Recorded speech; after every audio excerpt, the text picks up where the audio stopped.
ஆ start பண்ணலாம் sir. Start பண்ணலாமா? Start பண்ணலாம். நாகரிகம் சார், நம்ம இதை வந்து இப்போ அந்த குரு பயிற்சி பலன்களை பற்றி தான் பேச போகிறோம். கண்டிப்பாக நீங்களும் அதை பற்றி நிறையா பேசணும். ஓகேங்களா? கண்டிப்பாக. என்ன இப்போ குரு பயிற்சி அப்படின்றது என்ன அப்படின்னு பார்த்தீங்கன்னா, மிதுனத்துலேருந்து கடகத்துக்கு குரு போகிறார். அதாவது புனர்பூசம் 3ஆம் பாதத்துலேருந்து புனர்பூசம் 4ஆம் பாதத்துக்கு கடகராசிக்கு குரு சஞ்சாரம் எப்போ பண்ணுறாரு அப்படின்னா, வைகாசி மாதம் 18ஆம் தேதி, அதாவது பின்னிரவுல சஞ்சாரம் பண்றோம். அதாவது என்ன நாளிகை வினாடி அப்படின்னா 49 நாளிகை 50 வினாடி. ஆமா. சரி, இந்த மாதிரி சஞ்சாரம் மாறி போகும்போது அவரு என்னென்ன பண்ணுவார்? இப்ப உதாரணத்துக்கு சொன்னோம்னா மேஷ ராசிக்கு என்ன பலன் இருக்கும்? இப்ப மேஷ ராசிக்கு என்ன பலன் இருக்கும் அப்படின்னு பாத்தீங்கன்னா, மேஷ ராசியோடைய 3ஆம் இடத்துல இருக்கக்கூடிய குரு 4ஆம் இடத்துக்கு போறாரு. கரெக்டா? ஆமா ஆமா. இப்ப மேஷராசி ஒன்னொன்னு எப்போதுமே ஒரு பழமொழி உண்டு, அந்தணன் தனித்து நிற்கி நம்மிடம் பாலாம் அப்படின்னு ஒரு சாஸ்திரம். அதாவது குரு எந்த இடத்துல தனியா நிற்கிறாரோ அந்த இடத்தை கொஞ்சம் பாதிப்படைய வைப்பார். இப்ப மேஷராசிக்காரங்களுக்கு என்ன பாதிப்புகளை தருவார்? ஏன்னா எல்லாருமே குருனா சிறப்பு சிறப்புன்னு சொல்லுவாங்க.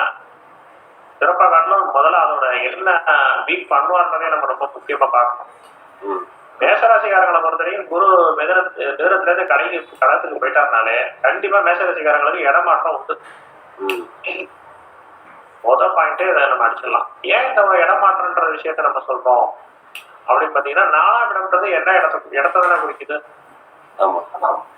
இடத்தை குறிக்கும், தாயை குறிக்கும், வாகனத்தை குறிக்கும், உயர்கல்வியை குறிக்கும். அதே மாதிரி மேஷராசிக்காரங்க ஏதாவது உயர்கல்வி படிக்கிறாங்கன்னா கொஞ்சம் கவனமா இருக்கும்.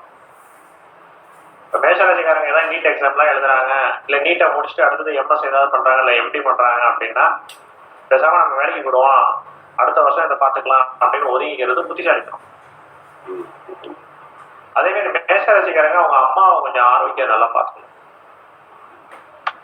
ஏன் மேஷராசிக்காரங்க ஆரோக்கியம் அம்மாவோட இதை பார்த்துக்கணும்? நீங்க இன்னொரு விஷயம் சொல்லலாம், சரி இந்த இடத்துல வந்து சந்திரனோட ஆட்சி வீட்டுக்கு தானே குரு போறாரு, குரு உச்சம் அடைகிறாருல அப்படின்னு. இருந்தாலும் அந்த பாதிப்புகளை தருவார்.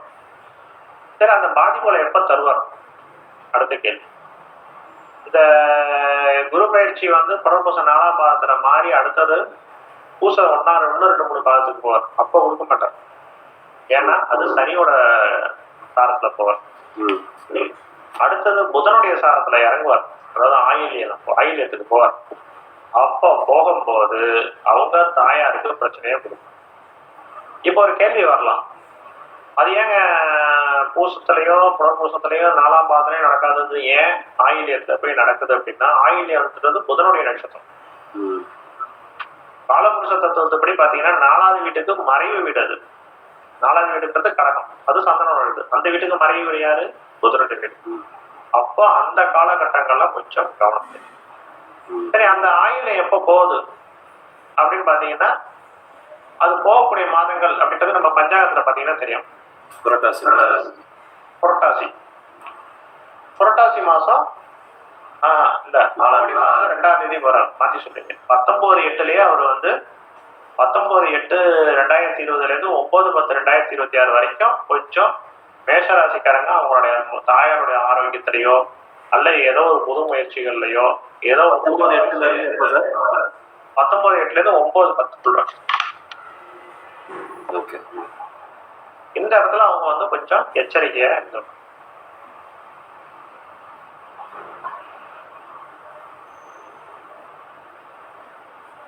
அதே மாதிரி மேஷராசிக்காரங்களுக்கு அடுத்த விஷயம் என்ன அப்படின்னு பாத்தீங்கன்னா, அவங்களுடைய ராசிக்கு குரு வந்து 5ஆம் பார்வை அப்படின்றது 8ஆம் இடத்தை பார்க்கறாங்க. அப்போ அவங்களுக்கு ஆயுள் நல்லா இருக்கு, ஆயுள் எந்த பிரச்சனையும் கிடையாது. அதே மாதிரி அவங்களுக்கு அதிர்ஷ்டங்கள் கொஞ்சம் நல்லா இருக்கும். இப்போ இந்த கணிப்பு வருஷம், இந்த வருஷம் குரு பயிற்சி பலன்கள் எல்லாருக்குமே மேஷராசிக்கு சிறப்பா போட்டிருப்பாங்க. அதற்கான தன்மை என்னன்னா, 8ஆம் இடம் சொல்லக்கூடிய ஆயுள் கண்டஸ்தானம் அப்படின்னு சொல்லக்கூடிய இடத்த குரு பார்க்கறது ரொம்ப விசேஷம். அடுத்தது இந்த குரு எங்க பாக்குறாரு அப்படின்னா, அவங்களுடைய 10ஆம் இடத்தை பார்க்கறது. 10ஆம் இடம்ன்றது மேஷராசிக்கு மகரத்தை குறிக்கக்கூடிய இடம். அப்போ அது தொழில் ஸ்தானம். அப்போ அவங்களுக்கான தொழில்கள், லாபங்கள், முன்னேற்றங்கள் இதெல்லாம் சிறப்பா இருக்கும். அடுத்தது அவங்களுடைய 12ஆம் இடத்தையும் பார்க்கிறார். அப்ப அது 12ஆம் இடம்ன்றது மீனம்.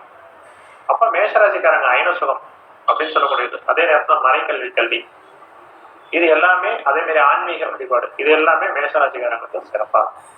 சார், இந்த இடமாற்றம் நீங்க சொன்னீங்க இல்லையா மேஷத்துல, இது வந்து இடமாற்றம்னா உத்தியோக மாற்றமா இல்லைன்னா ஒரு ஒரு இடத்துல இருந்து ஒரு ஊர்ல இருந்து இன்னொரு ஊர்? ஒன்றும் இல்லை, அவங்க வந்து இப்போ ஒரு இடத்துல இருக்கிறாங்கன்னா அவங்களோட பணி நிமித்தமா இன்னொரு இடத்துக்கு மாற்றுவாங்க. இல்லைன்னா அவங்க அந்த பணி நிமித்தத்துக்காக அந்த குடும்பத்தை விட்டு பிரிஞ்சு போய் இன்னொரு இடத்துல இருப்பாங்க. இந்த மாதிரி ஒரு மாற்றங்கள் மேஷராசிக்கு வரும். இது மேஷராசிக்காரங்களுக்கு எப்படி இருந்தாலும் இந்த விஷயம் வந்தே தான் தீரும். இப்ப நான் வந்து என்ன சொல்லியிருக்கிறேன்னா, அவங்களுக்கு வந்து பாத்தீங்கன்னா அவங்களுக்கு கடகத்துல இருந்தா என்ன பலன்றத சொல்லியிருக்கேன். அடுத்து 5ஆம் பார்வை, 7ஆம் பார்வை, 9ஆம் பார்வையில இருக்கக்கூடிய பலன்களை சொல்லி முடிச்சிட்டேன்.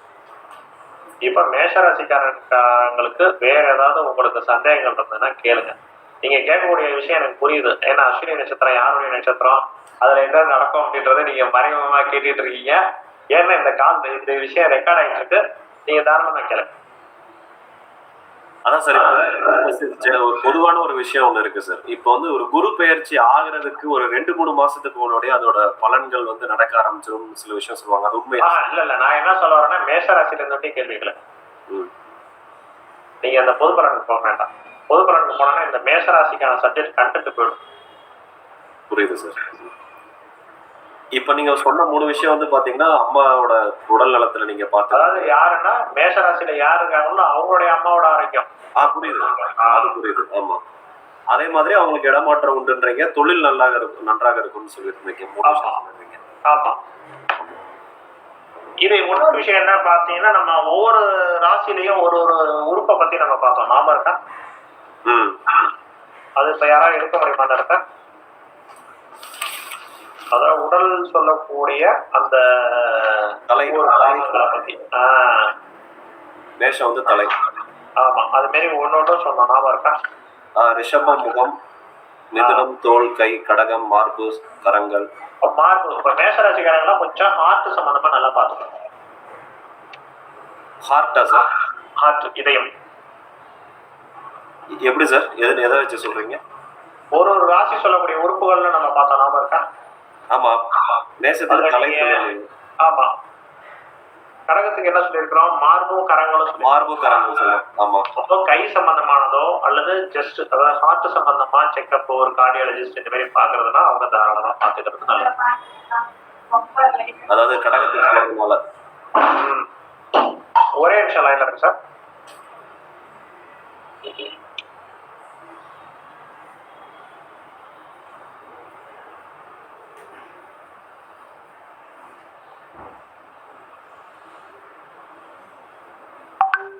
Okay sir.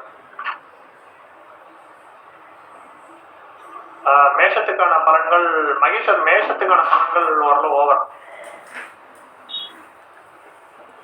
லைன்ல இருக்கீங்களா? லைன்ல இருக்கேன். மேஷத்துக்கான பலன்கள் ஆல்மோஸ்ட் குரு பயிற்சிக்கு முடிச்சாச்சு. இதை கிளிக் பண்ணீங்க. அடுத்தது